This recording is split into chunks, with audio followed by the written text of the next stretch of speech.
Salut à tous, dans cette vidéo, je vais vous présenter une situation spécifique ailier durant laquelle une multitude de choses spécifiques au poste d'ailier sont travaillées simultanément. C'est pour ça que je vous invite, si vous jouez à ce poste, à regarder très attentivement cette vidéo qui va s'avérer être très pertinente pour vous. Pour ceux qui ne me connaissent pas encore, je m'appelle Alain Finda, je suis coach spécifique attaquant et gérant de la société AF Football. Et je poste régulièrement des vidéos YouTube dans lesquelles je donne des conseils sur différents sujets. Je réalise également des analyses et je mets également quelques extraits de mes séances de coaching. Allez, c'est parti.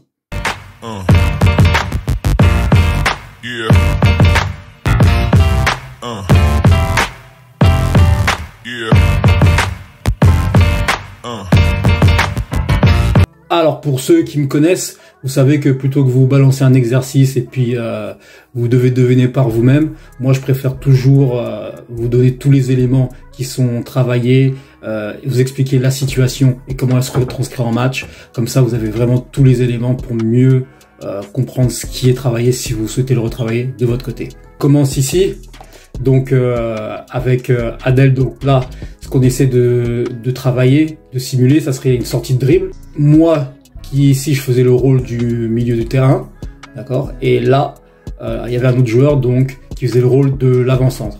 Et donc à la sortie de dribble, voilà ici, voilà, à la sortie du dribble, voilà, vous me voyez, je lève une couleur. Donc là l'objectif de ça c'était que à la sortie de dribble, qu'ils prennent l'information sur la position non seulement des adversaires, mais également de ses coéquipiers, donc moi milieu de terrain et Idriss là qui joue au poste d'avant-centre. Donc le jaune, il devait donner la passe à Idriss, et quand c'était rouge, comme vous verrez par la suite, il devait me donner la passe, il devait me faire la passe à moi. Donc là il fait la passe à Idriss, voilà Idriss, donc là qui devait me la remettre, et lui donc devait avoir réalisé sa course dans le dos ici du latéral, voilà, et moi je lui mettais en profondeur tout simplement pour centrer ensuite en retrait. Voilà, pour Idriss qui devait finir. Donc c'est une situation simple hein, qui est qui se passe très souvent en match. Comme je vous ai dit tout à l'heure, il y a vraiment pas mal d'éléments qui sont travaillés. Donc dans un premier temps, voilà, on a la qualité de dribble, hein, maîtrise du ballon. Ensuite, on a la prise d'information, comme vous avez vu.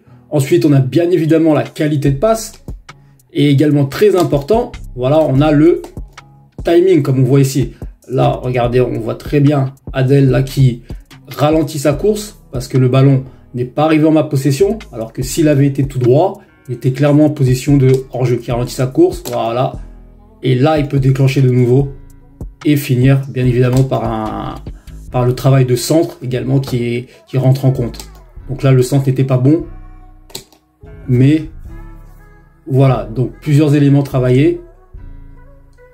Qualité de dribble, vitesse de dribble, prise d'information, qualité de passe, timing du déplacement et de l'appel de balle, et ensuite qualité de centre. Voilà, tout ce qu'on retrouve un peu sur des grosses qualités qu'on recherche chez les ailiers bien sûr. Et donc dans ce type de situation, ce qui est intéressant, c'est qu'en fait, certes on répète la même situation, elle varie, mais dans la même situation, il y a plusieurs variantes possibles. Donc c'est jamais pareil, c'est-à-dire une fois il doit servir Idriss, donc en avant-centre, prendre appui sur lui. Une fois il doit me la donner et ajuster son timing. Une fois Idriss peut garder le ballon sans forcément me la remettre, se retourner, lui mettre en profondeur. En fait en faisant ça, à chaque fois il est quasiment obligé, même pas quasiment, il est obligé d'ajuster le timing de son appel de balle en fait. Et donc pour que vous voyez bien là de quoi je parle, je vais vous laisser regarder quelques séquences.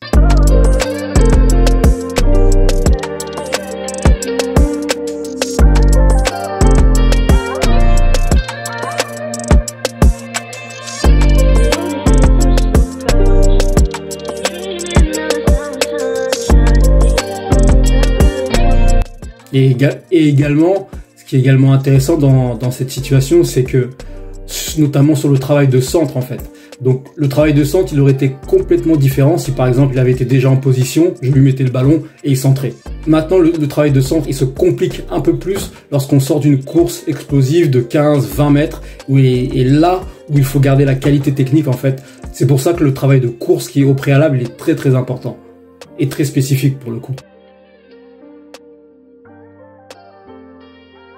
Alors, petit instant cadeau, Donc ce petit cadeau que je vous offre, c'est un peu ma manière à moi de vous remercier pour toutes les messages que vous m'envoyez, les commentaires que vous laissez, etc. Donc j'ai créé cette petite formation de 10 minutes, comment marquer plus de buts, dans laquelle je vous donne 10 conseils pour améliorer votre finition et ainsi marquer plus de buts. Donc c'est très simple, hein. Pour l'obtenir, il vous suffit d'aller sur mon site internet, donc qui s'affiche, et ensuite vous inscrivez votre mail, etc. et vous recevrez en retour la formation vidéo. Voilà, c'est mon cadeau, j'espère que ça va vous aider, et puis on passe à la suite de la vidéo. Et donc pour la variante numéro 1, là on gardait les mêmes principes exactement, sauf que maintenant je lui ai envoyé des ballons en fait un peu plus galère, c'est-à-dire en l'air, et donc du coup en mettant également un accent un peu plus sur la prise de balle suite à un ballon aérien.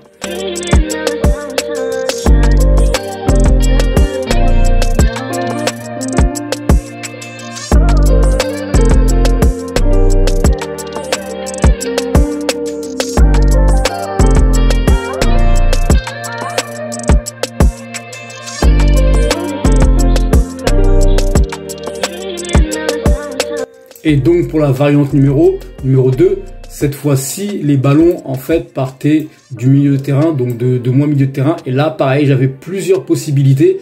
Lui, il ne savait pas comment j'allais jouer, donc je pouvais aussi bien jouer avec Idriss qui était là, ou aussi bien conduire le ballon et lui envoyer en profondeur. Lui, dans tous les cas, il devait déclencher un appel ou réagir. Voilà, comme on le voit ici, là, la prise de balle est très bonne. Voilà, le centre en retrait. Donc typique, voilà, spécifique ailier. Et il avait également la possibilité, on avait également ajouté la possibilité en fait de maintenant faire un appel à l'intérieur. Donc c'est-à-dire entre le latéral et le défenseur central, comme ici, voilà. Donc là il est pas hors jeu et on finit en une touche.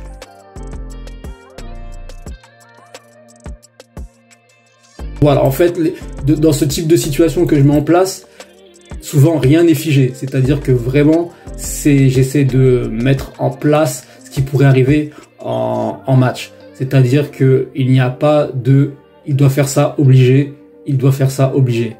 Il y a toujours une constante adaptation à la situation, à comment le coéquipier reçoit le ballon, où est le ballon, comment le partenaire réagit, etc. Comme ici, par exemple, là j'ai fait contrôle orienté, il a fait son appel de balle, voilà, très bien, elle est dans la course. Et ensuite, il n'a plus qu'à s'entrer en retrait. Donc c'est un peu, si vous voulez, ce qu'on appelle le concept de répétition sans répétition. C'est-à-dire que vous êtes dans le même exercice, vous répétez donc le travail, mais en fait, les situations ne se ressemblent pas. Dans le même exercice, une séquence, il va faire un appel de balle en profondeur, une séquence, il va rentrer à l'intérieur, etc. Donc c'est vraiment pour ça que moi, je suis un grand fan de ce type de travail, de situation de jeu. Donc voilà, c'était la première partie. En fait, c'était une séance spécifique ailier. J'avais développé aussi une seconde partie. Maintenant, je peux la poster aussi si ça intéresse des joueurs. La seconde partie, elle était un peu plus sur les transitions défensives, offensives avec une finition toujours au poste de spécifique ailier. Maintenant, à vous de me dire si ça vous intéresse et moi, je pourrais la mettre en place. Je pourrais la poster. Voilà, merci d'avoir regardé cette vidéo. N'hésitez pas à donner votre avis ci-dessous et moi je vous dis tout simplement à très vite.